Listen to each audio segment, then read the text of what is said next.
खऱ्या विद्यार्थ्याला सुट्टी कधीच नसते. सुट्टी ही त्याच्यासाठी नवं काहीतरी शिकण्याची संधी असते. मैत्रीचे धागे हे कोळ्यापेक्षाही बारीक असतात, पण लोखंडाच्या तारेपेक्षाही ते मजबूत असतात. तुटले तर श्वासानेही तुटतील, नाहीतर वज्रघातानेही ते तुटणार नाहीत. कुणीही कसं दिसावं यापेक्षा कसं असावं याला महत्त्व आहे. ते शक्य नसेल तर कमीत कमी जास्तीत जास्त कसं नसावं याला तरी नक्कीच महत्त्व आहे. खरं तर सगळे कागद हे एकसारखेच. त्याला अहंकार चिटकला की त्याचे सर्टिफिकेट होते. आयुष्य फार सुंदर आहे, ते फक्त चांगल्या विचारांनी जगता आले पाहिजे. माणसाला माणूस जोडत गेलं पाहिजे. प्रवाहाच्या विरुद्ध दिशेला तेच पोहू शकतात ज्यांचे निर्धार ठाम असतात, ज्यांना कुठले तरी ध्येय गाठायचे असते. नवीन विचार तर दररोज येत असतात, पण त्यांना सत्यात उतरविणे हाच खरा संघर्ष आहे. केस कापणे हा नाव्याचा धर्म नाही, व्यवसाय आहे. चामडं शिवणं हा सांभाराचा धर्म नाही तर व्यवसाय आहे. तसेच पूजापाठ करणे हा ब्राह्मणाचा धर्म नसून व्यवसाय आहे. भारतात तोपर्यंत राष्ट्रीय भावना बळकट होणार नाही जोपर्यंत खाणेपिणे आणि वैवाहिक संबंधावर जातीचं बंधन तसंच आहे. समाजातील खालच्या वर्गाची तोपर्यंत बुद्धिमत्ता, नैतिकता, प्रगती आणि समृद्धीचा विकास होणार नाही जोपर्यंत त्यांना शिक्षण दिलं जात नाही. जुन्यात आपण रंगतो. स्मृतीची पानं उलटायला बोटांना डोळ्यातलं पाणी लागते. मग त्या स्मृती सुखाच्या असोत किंवा दुःखाच्या. चोरीमध्ये वाईट काहीच नसतं, पण तुम्ही काय चोरता आहात यावर ते अवलंबून आहे. तुम्ही एखाद्याचं मन चोरलं तर त्यात काय वाईट आहे?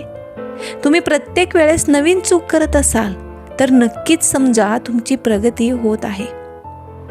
नियती जेव्हा तुमच्या हातून काहीतरी हिरावून घेत असते, तेव्हा त्यापेक्षा अधिक काहीतरी देण्यासाठी तुमच्या हाताची ओंजळ ती रिकामी करत असते. दुसऱ्याला सुख मिळत असेल तर आपण थोडे दुःख सहन करायला काय हरकत आहे? निंदेला घाबरून आपलं ध्येय सोडू नका, कारण आपलं ध्येय साध्य होताच निंदा करणाऱ्यांची मतं ही बदलतात. रोज सकाळी उठल्यानंतर तुमच्याकडे 2 पर्याय असतात. एक स्वप्न बघत परत झोपा, नाहीतरी त्या स्वप्नांच्या मागे लागा. आपल्या स्वतःबरोबर वाईट व्हावं असं वाटत नसेल तर मग दुसऱ्यांनाही आनंद द्या, दुसऱ्यांसोबतही चांगले वागा. जीवनात जर काही मिळवायचं असेल तर सर्वात आधी तुमचं लक्ष निश्चित करा. डोकं एकाग्र केल्याशिवाय आयुष्यात कोणतंही महान कार्य करणं शक्य नाही.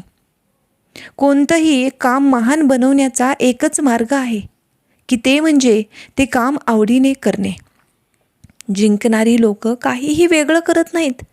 ते फक्त प्रत्येक गोष्ट वेगळेपणाने आणि सातत्याने करत असतात. आपल्यामध्ये फक्त एकच कमतरता असते, ती म्हणजे आपण गोष्टी करतो कमी आणि बोलतो मात्र जास्त. नेहमी लक्षात ठेवा, तुम्ही केलेला संकल्प हा कोणत्याही इतर संकल्पापेक्षा महत्त्वपूर्ण असतो. कार्य हा यशाचा पाया आहे. वारंवार अपयश मिळूनही उत्साह कमी न होणं हीच यशाची पायरी आहे. यश तुमच्याकडून काहीही चूक झाली नाही यामध्ये नसून एक चूक दुसऱ्यांदा करत नाहीत ना यामध्ये आहे. तुम्ही जे करू शकता त्याला जे तुम्ही करू शकत नाही यामध्ये येऊ देऊ नका. या क्षणी केलेली चांगली गोष्ट तुम्हाला पुढच्या चांगल्या क्षणापर्यंत घेऊन जात असते. तुमचं यश यावरून ठरवा की तुम्ही ते मिळवण्यासाठी काय काय गमावलं आहे. मी बघितलंय की आपण जेवढी जास्त मेहनत करतो तितकंच आपलं भाग्य आपल्याला साथ देत असतं. आजचा संघर्ष उद्याचं सामर्थ्य निर्माण करत असतो. विचार बदला, आयुष्यसुद्धा आपोआपच बदलेल.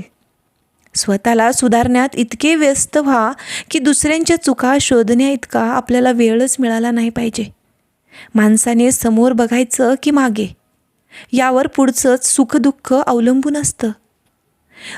आयुष्यात सुखी व्हायचं असेल तर पहिल्यांदा आपल्याला जगाचा विचार करणं सोडून द्यायला हवं. हिंमत एवढी ठेवा की तिच्यासमोर नशिबालाही झुकावं लागेल. जोपर्यंत आपण हरण्याचा विचार करणार नाही तोपर्यंत आपल्याला कोणीही हरवू शकत नाही. हे एकदा का मनाशी पक्क केलं की मात्र आपलं जिंकणं हे निश्चितच ठरलेलं असतं.